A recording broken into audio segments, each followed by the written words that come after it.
Tugas presentasi Novi Lestari dengan NIM 210222053 yaitu mengambil bab 9 pendekatan komunikasi kelompok dan media mainstream sebagai strategi komunitas politik.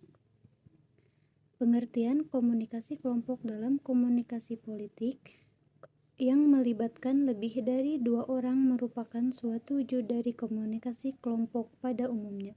Komunikasi kelompok lebih sering terjadi atau dilakukan dalam suatu organisasi. Mengapa ini terjadi dalam organisasi? Karena setiap organisasi merupakan kumpulan paling sedikit dua orang manusia atau lebih, memiliki tujuan yang sama. Komunikasi kelompok dalam komunikasi politik berkaitan dengan pesan-pesan politik, aktor-aktor politik, atau berkaitan dengan kekuasaan pemerintahan dan kebijakan pemerintah.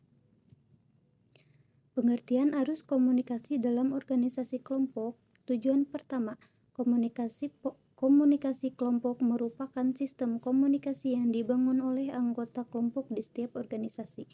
Tujuan kedua, 1.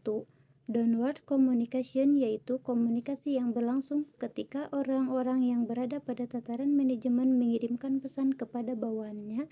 Kedua, upward communication, yaitu komunikasi yang terjadi ketika bawahan subordinat mengirim pesan kepada atasannya.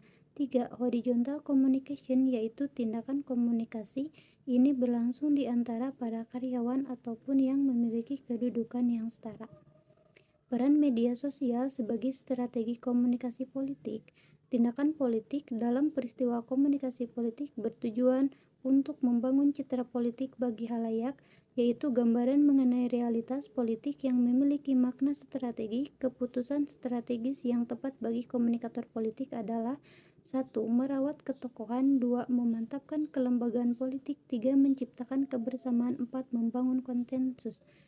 Ketokohan dan kelembagaan. Dengan kata lain, ketokohan seseorang merupakan komunikator politik dan lembaga politik yang mendukungnya sangat menentukan berhasil atau tidaknya komunikasi politik dalam menentukan sasaran dan tujuannya.